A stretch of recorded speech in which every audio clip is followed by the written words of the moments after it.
And I acknowledge everything that my sister Sonia has brought forth, because it is so true that when we talk about women's suffrage, we are not talking about all women at the same time. I'm going to speak a little bit more generally. First of all, it is an honor for me to be here with all of you. I love the college environment. I remember when I was back there, that was a time of hope for me, and I hope it's a time of hope for you. I know sometimes when you listen to all the stuff on the news, it seems grim and it seems like it's the end of a great empire of the United States or whatever, but there is hope, and you are the future, so I'm going to share with you. I celebrate all of us, but today I'm really celebrating women. Everything that we collectively bring to the table. Also the gentlemen who support us and have been with us along the way. Ladies, I hope that you're exercising your right to vote. It was won for us by women who suffered, sacrificed, they gave of their entire beings. While they weren't perfect, they did their best. Many of them were thrown in jail. They were just, even their own husbands would leave them in there. It was really unbelievable what happened, what they did, just for what we think is something everybody can do, vote. So I'd like to share a quote from the wife of one of the nation's forefathers. In a letter to her husband, John, in March 1776, we're going back now to the birth of the nation, while John was in Philadelphia at the Continental Congress. Abigail Adams wrote a letter to him, and in the letter, she wrote, "Remember the ladies and be more generous and favorable to them than your ancestors were. Do not put such unlimited power into the hands of the husbands. Remember, all men would be tyrants if they could. If particular care and attention is not paid to the ladies, we are determined to foment a rebellion, and we will not hold ourselves bound by the laws which we have no voice or representation, with which we have no voice or representation." So that's the vote. Abigail Adams, she was one of the early historic American figures who addressed the rights of women. She was also pretty impressive. She was extremely outraged that a woman lost all her property and control of any money she had upon marriage. It was inevitable to be married in those days also, because all women were expected to marry. She was quite a rebel in her own time. Her husband, John, put her in charge of the family finances. So she devised this idea of saving what she called pocket money. And little by little, she would put money aside called pocket money that would one day be equivalent to today's value of $100,000 upon her death. And her husband had no idea she was doing that.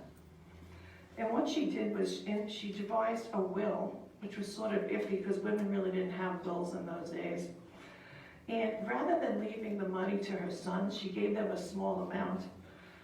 But what she did was she left the bulk of it to women. Many of them were married, and that was a defying act, because married women were not supposed to own their own funds.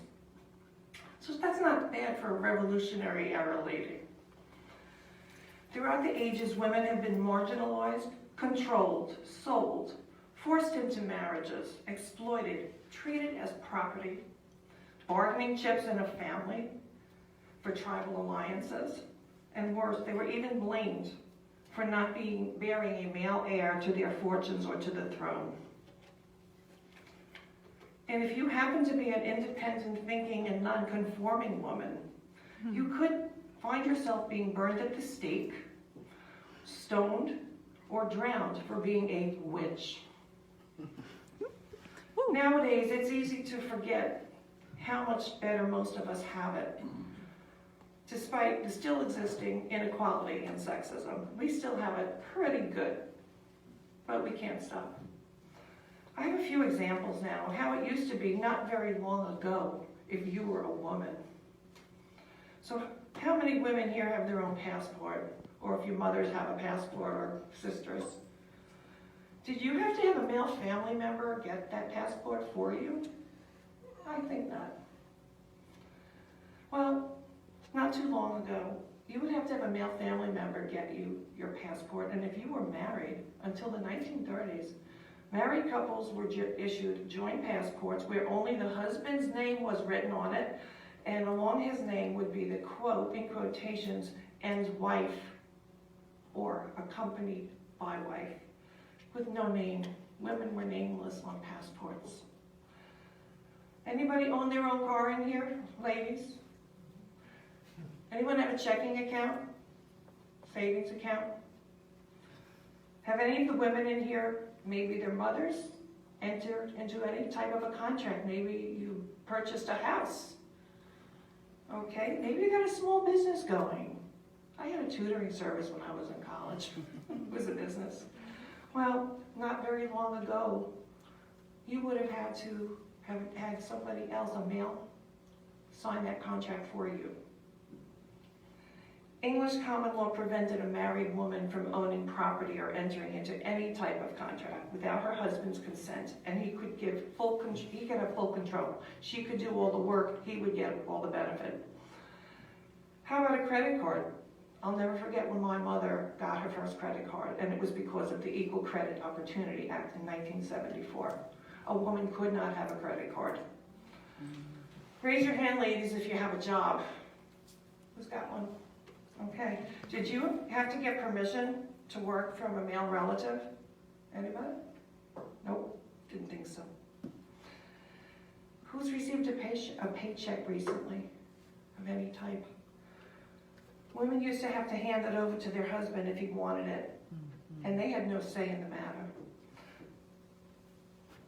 Anybody work at night?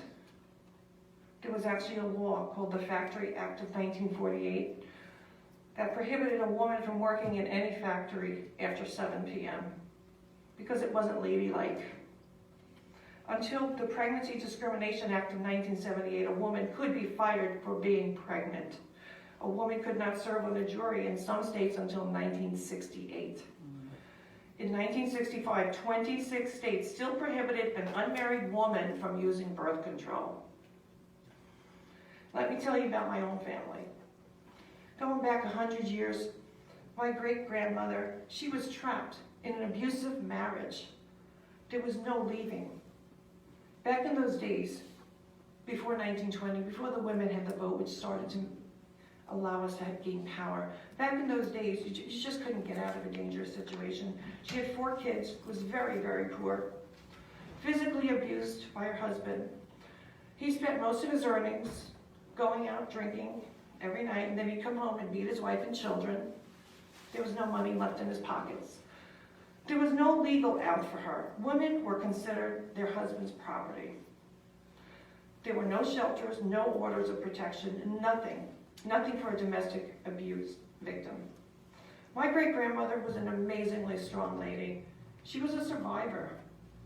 And she had to secretly work because her husband didn't allow her to. So she sneaked out when he was at work. She sneaked out. She'd work in other people's homes doing laundry and scrubbing floors. Because they could legally refuse to hire a pregnant woman or fire her, she would bind her abdomen so that she didn't appear to be pregnant for as long as she could. When she got paid, she would hide the money so that she'd have it to buy food for the kids. I heard stories about the backyard. There was a can out in the backyard, and the kids knew where it was, and they'd go get the money when it was time to go buy bread or meat or whatever they needed. She raised some really successful kids, and her one daughter, my great aunt Tess, she was she ended up being a trailblazer. She married a man who had an injury in World War I. They could not have children, and also she had to support him. And she was a woman of among not very many, who actually worked in the corporate world. She got a job as a clerk in an office and worked her way all the way up over 50 years in a perfume company that sold Chanel perfume in Manhattan. But even then, in the 1930s and 40s, because she was a working woman, people gossiped about her. They called her a bad woman, a bad wife. It was her fault that she You know, it wasn't even her fault, but she had a bad reputation just for doing what many of us do as a normal thing. Ann Test died a millionaire. She worked so hard, but it wasn't easy because she was sort of shunned even from her church. So she'd go to church on Sunday and the family women didn't want to talk to her or sit near her. So being a career woman then wasn't what it is today. So these patriarchal values, they do continue, but not on the whole grand scale that they did. I would like you all to realize that the right to vote is something everybody should cherish, because it was when women gained the vote that we could start to change. Over the centuries, women everywhere were treated as second-class citizens without a voice. The suffrage movement did usher in changes that promote human welfare. It fueled social and political reform for women in the country as a whole, although it was not fair to all factions of women at once. Gradually, we have made improvements, and hopefully we've learned from our errors. Once women had the right to vote, things began to happen. A different point of view began to sway elections, and it became clear that women brought a lot more to the table besides breakfast, lunch, dinner, and clean laundry. Women began to be taken seriously, and they would collectively vote out men with values they did not agree with. Or even better, they began to replace some of those men with women. Women gained influence and were elected to high offices, and they became change makers in their legislatures. A woman's right to vote has allowed women to participate in the discourse, the decision-making, and the ushering in of laws that have changed our society for the better as a whole. There's so much more to do, so much more progress to make and issues to be addressed. But today, I celebrate with all my sisters of all ages, all races, all creeds, and all diverse backgrounds. I celebrate. We've taken different paths, but we can all join together now, and we can heal, and we can build a better future. We're at a time in history where there's so much division and people are angry at each other, but if we could join together, we can really make a brighter future. And I think we owe it to all the women who fought in the past to do that, and for those who will follow us. Thanks so much for having me today.